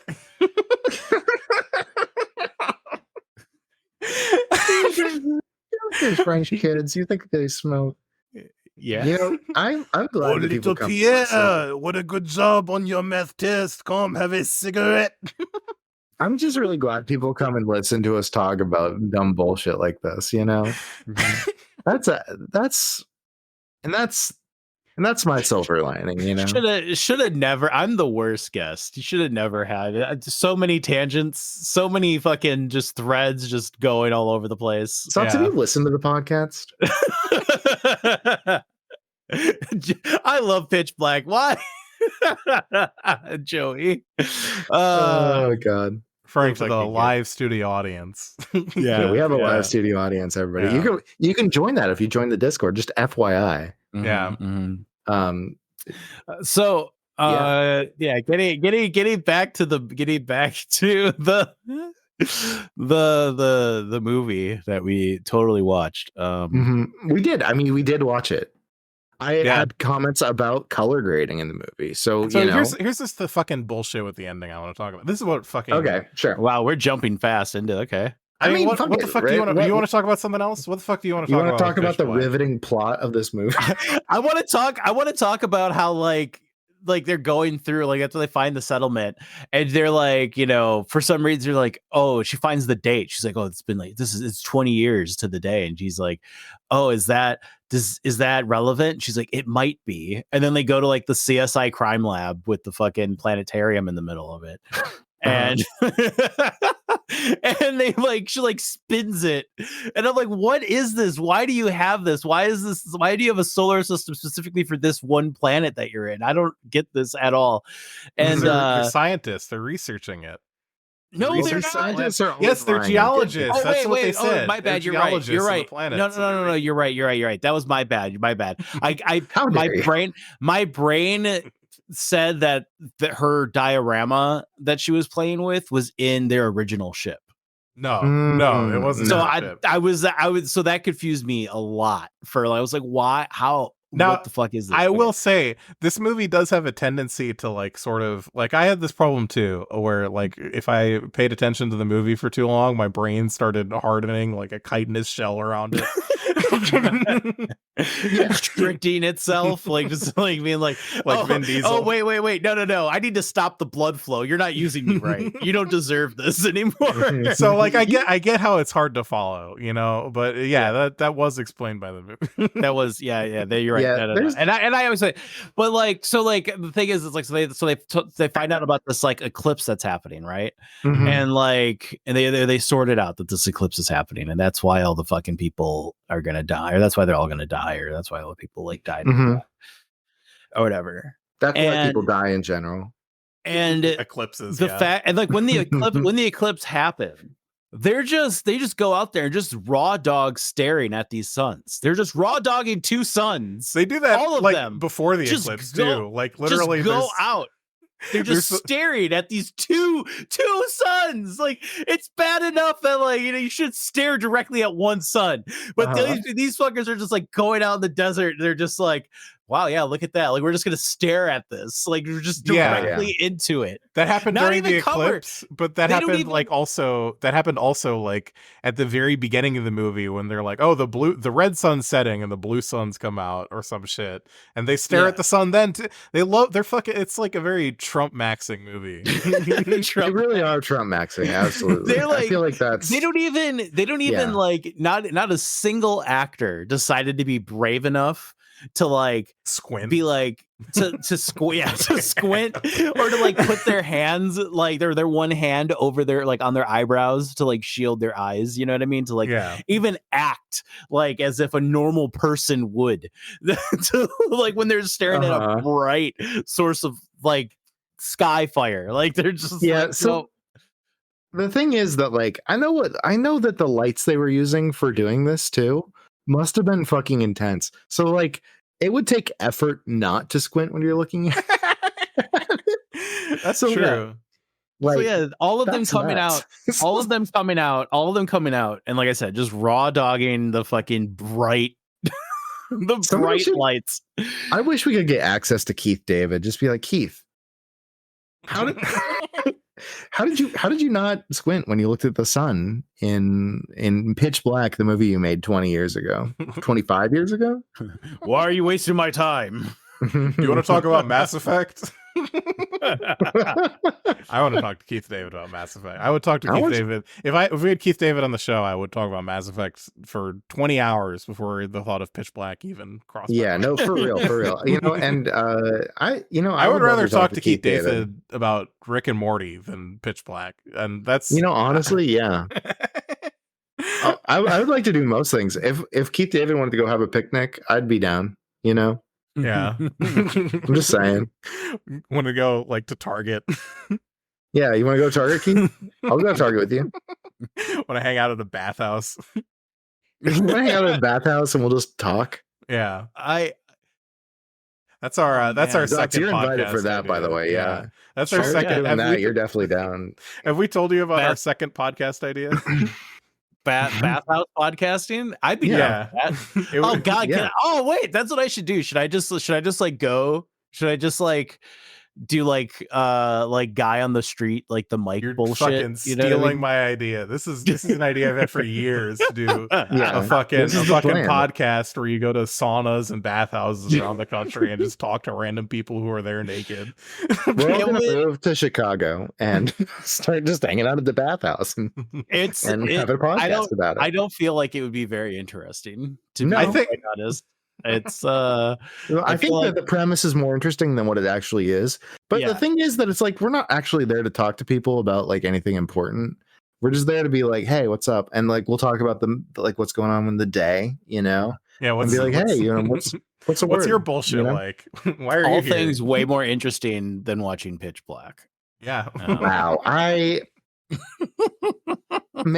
I think there probably would be some like imagine we go there and we're talking to some dude and he starts talking about like his divorce and my wife took my goddamn kids and I haven't seen him in 3 months. My wife found out I was gay and then we got a divorce. And, you know, it's like, is it because of all the time you spend in the bathhouse? You know, hey, and that's and honestly, fair enough, right? Bottoming for the same free twinks. Yeah, no, I get it. Frankly, she was cooking with that one, you know, but you know, I would probably try to reserve judgment though, you know, just for the sake of our guests. It's a neutral space. We let the audience judge. Okay, but we were talking about Keith David, and there's one important thing I want to bring up with regards to Keith David in this movie. Okay, and that's that he brought 3 children to the slaughter in this and they all die. And they all die. They all die. All of them, one by one. Like it's like wild to me that I guess like the first death wasn't a child, so I never mind. That's true. It wasn't. But the second one was. The second one was a very gruesome one too. This flesh just eaten alive in the closet. Like, it's this movie does something that Hollywood shies away from most of the time, and that's murdering depicting the death of children. Happy children. Like, they find a toy in the desert. They find like a little robot in the desert that they're like super excited about. Yeah. They find water. Like, they saved the crew, you know. See, the problem is they keep yes-anding those kids, and that's how it goes. That's the way. Yeah, that's what happens. Sorry, kid, can't yes and you. You'll sorry, kid, we can't get ice cream. Someone's gonna kill you. Yeah, someone's be stripped of your flesh by a bunch of rabid squirrels from the park. Just can't do it. Yeah. Great way to raise a kid. That's how I was raised. It's 3 separate children, by the way. 3 separate children in this movie die horrifying deaths. There's 4 children in this movie. 3 of them die. Mm-hmm. That's like, I think, worse than the adults when it comes to death count, because the adults, there's what? 3. There's like 4 at the end. 5. Actually, now that I think about it, because like the guy, if you include like the two other ship crew who die at the start from sure being micro-meteored and then getting rebarred. And getting rebarred. Oh shit. Oh yeah, the guy captain dies in the tube, guy gets rebarred, and then the other survivor gets fucking shot from behind by a drunk dude digging into the sand. He gets Dick Cheney'd. And then I thought he was a duck. Damn. You know, I thought it was Riddick. Riddick. Oh yeah, he did think he was Riddick for real. Oh god. but That's Riddick horrible. was just quacking in the background. Quack quack. Yeah. It's I mean, it's a deadly movie, you know. Most of the people die. It's not as deadly as Aliens or anything like that, of course, but like, or Alien. This movie would have been way better if they leaned into like the horror more instead of making it like an action. I feel like they really struggled to, especially because their monster was like their bullshit. monster CGI. sucks. Mm-hmm. This was 2000. This movie was made in like 00. This movie is very 2000 coded, like, because that's what it like. Yeah. So their monster sucks. Their male lead can't act. I don't think I don't know how Vin Diesel, if you told him act like you're scared of something, I don't know how that would happen, because that's the big problem with it being a horror movie is fucking Vin Diesel is in it, and his whole character is about how he's a badass who isn't afraid of it. How do you make a horror movie with a character like that who is incapable of ever getting scared? Can you two explain to me the cutting and sniffing of the hair scene? No, I can't. He loves sniffing hair. What is this?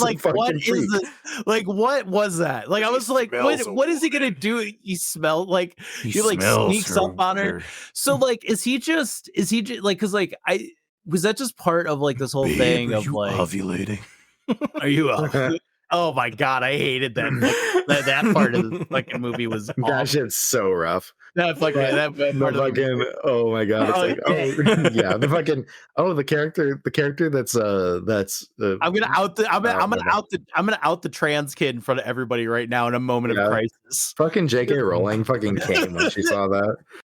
It's just like, wow. And then everybody got super transphobic real quick. Like, you bleed, girl. Like, Jesus Christ. You are a female. Everybody was just like, everybody just like immediately, oh, he Jack, he Jack, and like, you know, she's like, fine, she's loving it, or he's loving it. It was like doing all the shit, but afterwards they're just like, is this her, she, girl, the she? It's just like, oh, okay, cool. Yeah. So I never got the impression. Miserable. I never got the impression that character was intended to be like trans, and more just they like women weren't allowed to go to the place where they were trying to go. I could be misreading that, but that didn't. And also, it's a movie from 2000. That doesn't make any sense, because like the woman that she was, or the woman that she was with or whatever, I don't know. This is a moment when I was this is a moment when I was spacing out, but I remember there being some fucking reason that they gave where that wasn't I'm more comfortable with being a man. No. The statement was made of I didn't think you would take me seriously, which is like a wild thing to say when like there's like a lot of strong female roles in this movie. Like, you know what I mean? In comparison, like they're like all like the women are like equal up until the point of where things go like off. Like, it's like, oh, the transphobic thing is off. Okay. Well then like, let's have the fucking cops smack the shit out of the fucking woman in power right now. Like, it instantly just goes off the fucking ledge. Like it gets wacky. All this shit happens, and then they make another fucking drunk decision where they're all on the fucking ship, and they're like, "Okay, it's safe here. Okay, let's leave." I want to give the movie, like in hindsight now that they're talking about it, I'm thinking about it, right? So like so Riddick is supposed to be like the missing monster for like until we meet the actual monsters, right? And hello, can you hear me? Okay. Sorry, my monitor's just turned off and my fucking thing off. They got you. You don't. That was the FBI. Yeah. Deborah, come on, leave me alone. Give me Debbie, come on. Deborah, come on. Deborah. That's my FBI handler, by the way. Real. The fuck, I forgot what I was talking about. God damn it. Damn it, Debbie. You wanted to talk about shit. I forgot what you were talking about. We were talking about like feminism and trans stuff and yada. Does that help? Movie in retrospect, you wanted to give it something? Oh, right, yeah. Thank you. So Vin Diesel, so until like he's the missing prisoner, he's a murderer, convict, like the cop mercenary, what a bounty hunter is going around like telling people, being like, you know, like he's the worst. You know, he's evil. We're all unsafe with Riddick. You don't know what he's done. You know, you don't know where he's been, type shit. And meanwhile, he's just like in the background, just being a goofy little guy. You know, just a little clown back there. This little clown back there, and like, I think like that was the movie's way of him, because it's like he like cuts and sniffs that girl's hair. And then he's like seen like, you know, sipping a fucking martini in like a lookout tower, and then like, you know, he's just, you know, I don't know, just about in the shadows, just being a silly little dude while everyone's like panicking or whatever. And I think like a better movie, like if they would have done it better, they would have played into that a little more instead of letting Vin Diesel be like, no, my character stat sheet says his charisma's at 10, so I need to be able to like do these silly things. Yeah, I kind of do think you're right that there's that tonal inconsistency where it's like a horror movie, but also there's this cool dude who isn't afraid of anything and is funny and charming, but also he's like a fucking monster, you know? I think that they need to...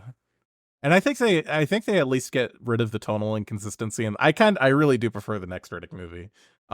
It's a lot more hitting. It feels like it knows what movie it wants to be, even if it's maybe in theory a worse movie. Because I hear a bunch of people have told me the second Riddick movie sucks so much it's like unwatchable, and I don't understand how that could be your opinion on it, but it's fine. I do think that like Pitch Black maybe had the potential to be a more interesting movie if they made it better and it wasn't Vin Diesel in it, but they didn't. The Pitch Black is Pitch Black, and it's just kind of a boring slog with a fucking terrible ending. It is a terrible ending. It's really bad. Yeah. God, the fucking, and I'm just once again just thinking about the whole fucking smell Riddick being able to smell somebody on their fucking having their menstrual cycle. That is just Hell yeah. what a choice. What a fucking choice. That's Riddick. That's Riddick, baby. What a fucking choice. That's Well, I love something that Vin Diesel can do in his real whole life. character. His whole character is basically like, oh yeah, I've become like an animal because of how how I am in society and how I've been treated by society. And it's like, and then he does things that are like supposed to be like, oh yeah, I'm like a dog. I can smell anything. I can smell and hear and see everything. Yeah. And it's like, okay, dog. It was a lot cooler when they did it in verses. God, fuck you. It was better in verses. Mm-hmm. There's nothing better in verses. This movie is you can't put verses above this. I absolutely can put verses above. That's Pitch Black. nuts to me. Easy. That's I feel good that I feel easy. great. I feel like I'm in a better plane of existence than both of you are because I've never seen this movie. Oh, Zotz, I think you'd actually really enjoy verses. I don't think you know what I would enjoy, Monk. Zotz, I'm Hideo sorry. Kojima is in this movie. Oh, Jesus Christ. yeah, that's not a good thing. Yeah, no, I don't like Hideo Kojima is like he's a zombie. He's an extra. He loves no, I don't know. You can't. I have my own issues with Hideo Kojima. That's he owes me money. You hear that? You hear that, Hideo? He doesn't care. He doesn't give a fuck. But yeah, the fucking ending of this movie. Can I talk about how fucking bad? So the end of the movie is like what did you hate about the end of the movie? They spent some fucking like half the movie and they're just running through this canyon, and they get to the end and everyone's dead except for a couple people, and they have their last little tiny bit of light, and that's how they've been surviving. Is that these monsters like can smell them, they can hear them, they can use their sonar, but they're like the light is like fending them off because they're really sensitive to it. So like the whole premise is like you go into the dark, you get fucking swarmed by these monsters and die, right? And the end of the movie is literally, oh, they're running out of light. Well, fucking Vin Diesel puts them in a hole in the wall and rolls a big boulder in front of it, and then just makes the rest of the trip by himself. And it's just like he doesn't even do anything badass to do it. He's just fine. It just works. And then he runs back. Back again. They've got like a glow stick made out of bugs at one point that's barely any light at all, and fucking like it just makes no goddamn sense. It's just like fucking why it just undermines the entire tension of everything else that happened when Vin Diesel, like, they're making this big deal about, oh my god, you can't survive in the dark, and it's like literally just nothing happens when it's dark. Yeah, that part's a problem, but I mean there is a reason that he goes back, right?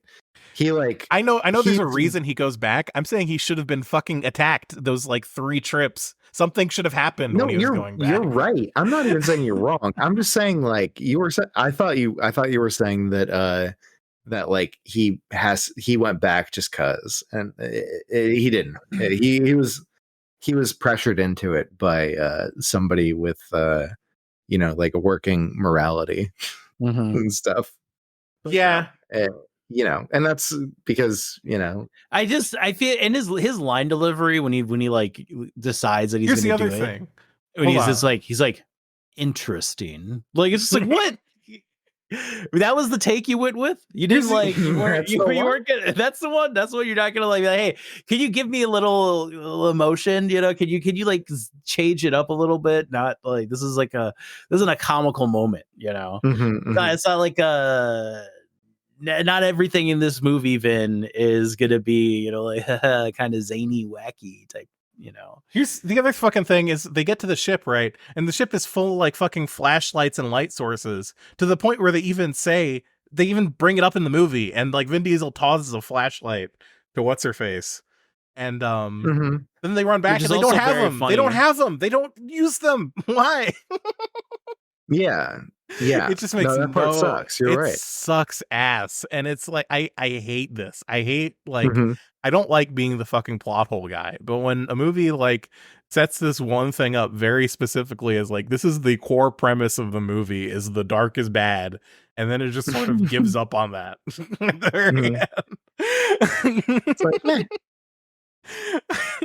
You ever making a movie and you're just like, meh. Whatever. They were like, we got to wrap this shit up. Yeah, I mean, to be fair, they did long. have to wrap this shit up. So I get that, but maybe you should have made the movie better. But you know, it's kind of funny too, because like of all the things, like if you're talking about like just quickly wrapping shit up and like filling plot holes at the end of it, like they did like give Vin Diesel a vindicating moment, a vindication. Whoa. Vindication. Vindication. That's right, yeah. When you know, when he's looking at like the skull of like the animal, and he's like, a blind spot. Yeah, you know, like that thing or whatever. And like one of the last scenes with Vin Diesel and the monster is him like playing with the monster's horse vision. Like he's just like in his blind spot for like no reason, because they had another monster right behind him show up. So it's just like, what's the fucking point? Oh wow. Yeah, no, that part fucking sucked. Also, that this is the part at the ending that really annoyed me, is that the second lead goes and is like trying to save him and gets killed, and he's just like fuck, why'd you come back and save me? And it's just like, and like, I get it, it's supposed to be character building that he's like, you know, he's like learning about being, he's like learning about being like you know, having empathy and like caring about other people after being dehumanized by the world, right? But it just doesn't work because Vin Diesel can't act very well, and like it's just like it sucks, and it just feels like a shit ending. It's like I said, remember when I was said at the beginning that it's a tale of two redemption arcs, you know? Yeah. She got to redeem herself by sacrificing herself, because then you remember initially she was going to jettison everyone to save her own ass. So and now she was able to like balance out, you know, her karmic or her universal karmic value by dying. And that her dying also redeems Vin Diesel, because now Vin Diesel has endured his romantic interest dying, something of equal value to losing your own life if you are a woman. Yeah, that's right. There you go. And which then also lets him have like that silly fucking one-liner at the end where it's just like, Riddick died on that planet. Riddick died on that planet. You know, it's like, you know, oh snap! Oh, he means because of he learned to love again. No, he means because the cops are going to be asking about him. They talk about that at the very the middle of the movie too. Yeah. Well, yeah, but you know that line was meant to be like a there's supposed to be a metaphorical weight to it. Is there? Maybe it wasn't selling me on any of that. Maybe it's because Vin Diesel sucks ass. I think it's because this movie isn't great at that. You're right. This movie fails at a lot of things, like being good. In any capacity. I still enjoyed it more the second time around than the first. Yeah, the thing is, like, legitimately, I do like a lot of the visuals in this movie. I think that it like has a really interesting visual style and like plays well with it. And that's really the only thing that I really liked about the movie. I like that. I like Keith David. That's it. And I like Keith David. Yeah, I also like the antique guy. That guy was also kind of cool. Yeah, I mean, you just like any guy that looks like he could wear a fez. I get it. Yeah. I thought that if you I did not like any part of this movie. I can't think of a single part that I enjoyed. Damn. Wow. That's wild. I'm trying to think. The camp wasn't there. Like it wasn't, you know, like it wasn't Riddick drinking. Yeah, there you go. Yeah, that one scene where Riddick is just being a silly goober while it's like 3 fucking holes shot into him. The blood splatters on the woman's face as like the last survivor. The guy like treks through the desert and he just gets blasted 3 times from behind by some drunk asshole. And then Vin Diesel in the back just sipping a cocktail. Like, that's the camp right there. That's the camp of the movie right there. That one scene. That one scene is the only thing that I enjoy. That's it. This entire part. Well, no, also the thing where she's just like, "You could help me," and then he just like tosses the fucking flashlight at her. He's like, "Here you go." There you go. Two scenes in the movie where I was just like, okay. "Damn." But that does not redeem this fucking movie at all. Yeah, I think it was kind of trash too, but I would give it a watch solely because I think that I would just watch any Vin Diesel movie no matter how bad it is, I think. Yeah, I mean, Vin Diesel's always going to make a movie that's like kind of fun at least. I would never I think if you once again, if you go into it knowing that he's just role playing. He's not acting, he's role playing. I feel like that changes like your perspective on Vin Diesel as an actor, you know? Because like, you know, because everyone in this movie is like a bad actor. Except for don't you fucking talk Keith. About Keith. Yeah, you leave Keith. We'll put Keith in a little bubble off to the side. He's safe over there. But everyone else in this movie is just a bad actor, right? But Vin Diesel is what makes him different than everyone else is he's role playing. He's the only nerd there. Everyone's trying way too hard, and he's just playing his character. He's just there to be fucking around. He's not that committed to the bit, and and that kind of helps in this case. He's not committed to the bit, but at the same time, he's committed enough to the bit to like be fucking funding these Riddick movies out of his own pocket at this point. Yeah, I mean, because this is his main character. This is his OC now. I'm telling you, this is his other OC now. Vinny the Hedgehog. Jesus. Alrighty. We got fucking a voicemail to play. We don't have any mail. Would you like to listen to the voicemail? Yes. Yeah. Okay. Let me know if you can hear this. Hey, it's Troggy Doggy again. And you were correct on the last episode about personally invested Homelander fan. My middle name is Connor, explicitly after Connor McLeod. My dad loved this movie, and I saw it exactly once. And I might have seen it on VHS. I know we had a copy on VHS. I don't know if I saw that, but I think I've only seen it exactly once. But remembering what I did, the review that y'all gave is about what I expected. I completely blanked that it was Queen for the soundtrack. That's the main thing that makes me want to go back and watch this now. Everything else is, I kind of don't care all that much about. Damn. I get that it's my namesake, but I could be named after anything I wanted to. It's 2024, right? But yeah, I'm glad y'all enjoyed the movie. I just wanted to give my obligatory. I didn't really have any thoughts on this because I haven't seen it. So, but I'm going to call in and say thank you, Buck, for remembering. I did also explicitly remind you the previous time, but also thank you for remembering. All right, y'all have a good one. I don't know who that was, but that dude rocks. I have known Troggy Doggy since I was about 3 years old.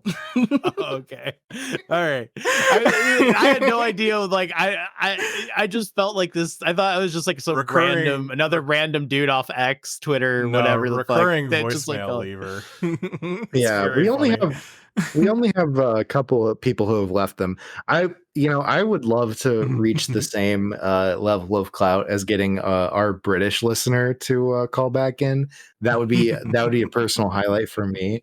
But I do love Troggy Doggy's messages. They're a recurring joy for me. Mm-hmm. And I liked it. This is fun. Yeah. It was great. No, it's also we got Yeah, we also got that email that one time from Keanu Reeves fan. Keanu Reeves fan, and that fucking slapped. Mm-hmm. Oh no, my it's God. great. That's good. That's good shit. That's good content right there. Just Yeah. having strangers, you know.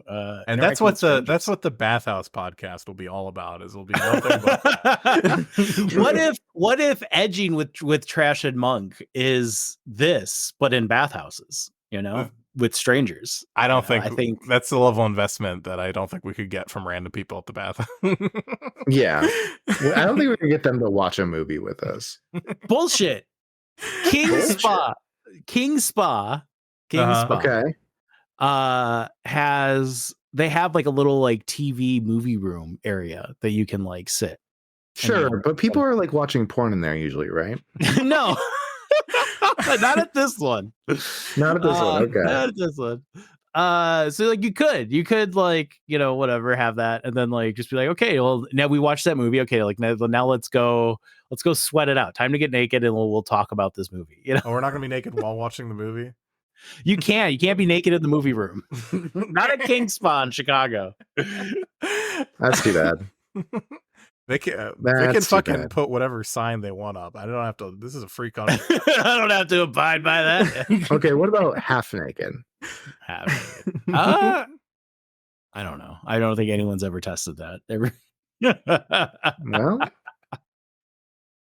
first time for anything.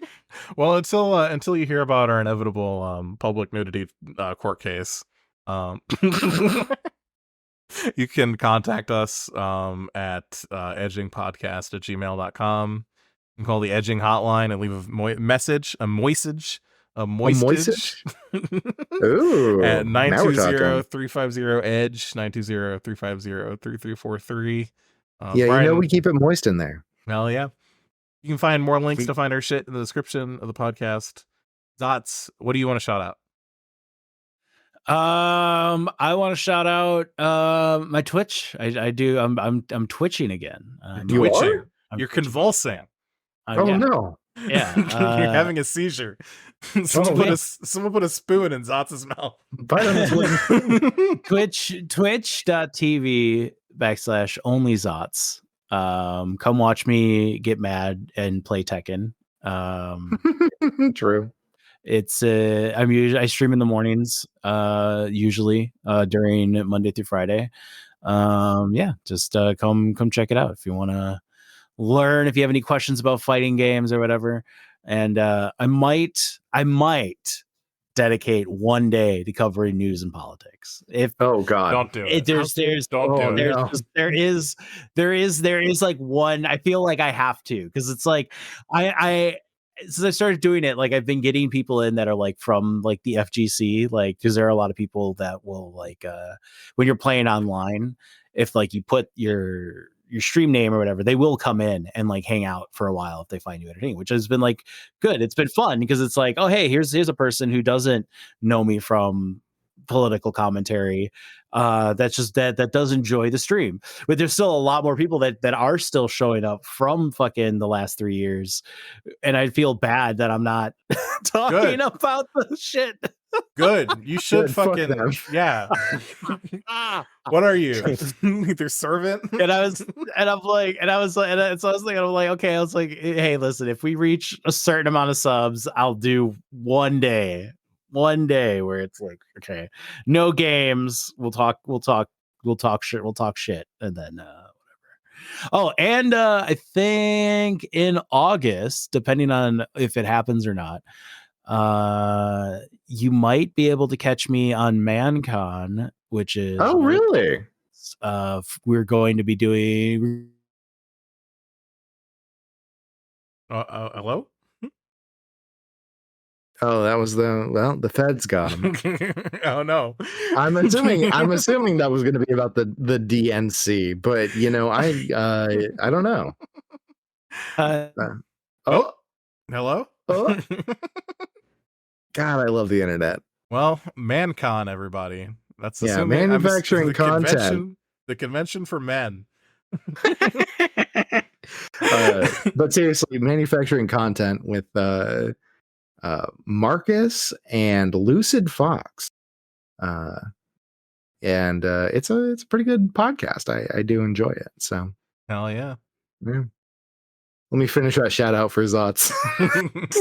All right, everybody. Well, Zotz has vanished to the ether, so we're gonna call it for now. But until next time, please brush your teeth. I guess I don't fucking know.